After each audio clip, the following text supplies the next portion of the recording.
Assalamualaikum warahmatullahi wabarakatuh. Perkenalkan, nama saya Salsabila Fitri Aksito dengan NPM 2122484 dari kelas 2EB04. Sebelumnya, yang terhormat Bapak dosen Bank dan Lembaga Keuangan dan juga teman-teman saya yang saya sayangi. Di sini, izinkan saya untuk menyampaikan hasil riset artikel dari Bank Indonesia dengan judul BI tahan suku bunga, himbau penyaluran kredit ditingkatkan. Pertama-tama, Bank Indonesia ini sebagai bank sentral memiliki tugas utama menjaga kestabilan nilai rupiah, baik dari sisi inflasi maupun nilai tukar, serta ikut mendorong pertumbuhan ekonomi yang berkelanjutan. Pada rapat Dewan Gubernur bulan Juli 2025, BI memutuskan untuk menurunkan suku bunga utama acuan atau yang disebut dengan BI rate sebesar 25 basis point menjadi 5,25%. Selain suku bunga utama ini, Bank Indonesia juga menurunkan dua jenis bunga lainnya. Yang pertama itu ada bunga simpanan bank di BI, yaitu Deposit Facility. Awalnya tidak di 4,50%, namun sekarang menjadi 4,50%. Dan juga yang kedua itu ada bunga pinjaman bank ke BI atau yang disebut lending facility. Jadi 6%. Nah, tujuannya ini agar sistem keuangan tetap lancar dan bank mempunyai biaya dana yang lebih murah. Kebijakan ini diambil untuk menjaga stabilitas makroekonomi di tengah ketidakpastian global, sekaligus mendorong pertumbuhan ekonomi dalam negeri melalui peningkatan kredit dan konsumsi masyarakat. Dari judul yang saya ambil ada latar belakang, yaitu kondisi ekonomi global pada pertengahan tahun 2025 masih menghadapi ketidakpastian, terutama akibat perlambatan ekonomi di negara-negara maju. Harga komoditas yang berfluktuasi serta arah kebijakan suku bunga global yang belum pasti. Namun, di sisi lain, kondisi ekonomi Indonesia tetaplah stabil. Ditunjukkan dari yang pertama ada inflasinya masih terkendali. Yang kedua, nilai tukar rupiahnya masih stabil. Lalu yang ketiga ada pertumbuhan ekonomi domestik yang masih positif.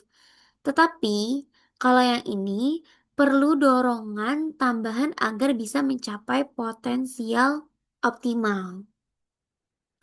Nah, melihat dari situasi tersebut, BI menilai nih, masih ada ruang untuk memberikan stimulus moneter dengan menurunkan suku bunga. Selain itu, BI juga menegaskan pentingnya agar perbankan lebih aktif menyalurkan kredit guna mempercepat laju ekonomi nasional. Nah, di selanjutnya ini ada rumusan masalah dari judul yang saya ambil. Yang pertama itu ada apa sih alasan BI menurunkan suku bunga acuan menjadi 5,25%? Nah, lalu yang kedua itu ada mengapa BI tetap menekankan pentingnya peningkatan penyaluran kredit. Nah, yang ketiga, bagaimana dampak kebijakan ini terhadap perekonomian Indonesia? Lalu yang keempat, ada tantangan apa saja yang dihadapi dalam pelaksanaan kebijakan tersebut. Dan di selanjutnya ini kita ada nih alasan nih, kenapa ya BI itu menurunkan suku bunga acuan. Yang pertama adalah eh, adanya inflasi terkendali. Nah, kenaikan harga barang dan jasa masih dalam batas sasaran BI, sehingga ada ruang untuk pelonggaran kebijakan tanpa menimbulkan tekanan inflasi. Nah, yang kedua ini ada nilai tukar yang masih stabil. Nilai tukar yang masih stabil ini jadi masih kuat seiring dengan masuknya aliran modal asing dan kebijakan fiskal yang masih disiplin. Lalu yang ketiga ada pertumbuhan ekonomi butuh dorongan. Nah, kalau yang ini eh, aktivitas ekonomi itu masih perlu dukungan dari sisi pembiayaan agar konsumsi dan investasi bisa meningkat. Nah, dengan melalui penurunan BI rate ini, BI berharap biaya pinjaman bank menjadi lebih rendah sehingga bunga kredit bisa turun dan permintaan kredit bisa meningkat. Di selanjutnya ini ada imbauan untuk peningkatan penyaluran kredit. Jadi tuh selain menurunkan suku bunga ini, BI juga mengimbau perbankan untuk meningkatkan penyaluran kredit, terutama sektor-sektor produktif seperti UMKM, industri pengolahan, pertanian dan ketahanan pangan, dan juga perumahan dan konstruksi. Nah, langkah seperti ini penting karena pertumbuhan kredit yang sehat itu akan mendorong kegiatan ekonomi, menciptakan lapangan kerja, dan meningkatkan daya beli masyarakat. Untuk mendukung hal ini, BI juga melakukan kebijakan makro makro prudensial, yaitu seperti yang pertama ada pelonggaran rasio loan to value. Nah, di mana agar masyarakat ini lebih mudah mengakses kredit perumahan. Nah, yang kedua itu ada kebijakan insentif likuiditas makroprudensial. Nah, lalu yang ketiga ada operasi moneter dan likuiditas. Apa sih dampak yang diharapkan? Nah, ini dampak yang diharapkan itu ada empat nih, dibagi empat.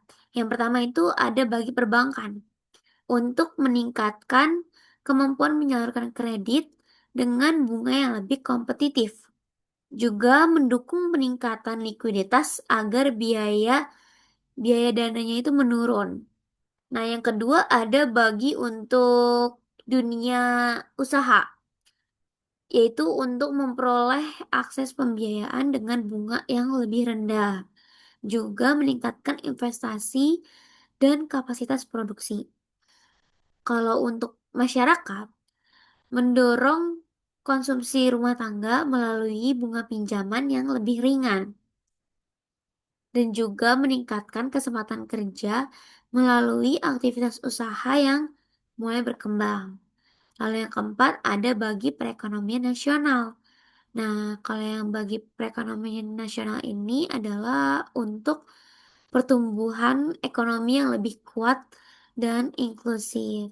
Juga stabilitas makro tetap terjaga karena inflasi dan nilai tukar dalam kondisi yang baik. Ada juga tantangan yang akan dihadapi walaupun kebijakan ini positif. Terdapat beberapa tantangan yang perlu kita perhatikan. Yang pertama ada transmisi suku bunga yang lambat. Ini penurunan BI rate belum tentu langsung diikuti oleh penurunan suku bunga kredit bank juga.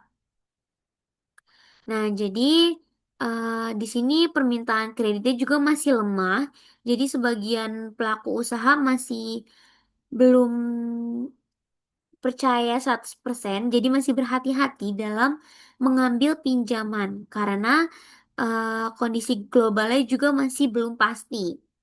Lalu ada biaya dana yang masih lumayan tinggi. Bank ini perlu menyesuaikan bunga simpanan agar marginnya tetap terjaga. Lalu juga masih ada risiko global yang ketidakpastian kebijakan suku bunga dan kondisi geopolitik dapat mempengaruhi arus modal dan nilai tukarnya. Untuk terakhir ada kesimpulan.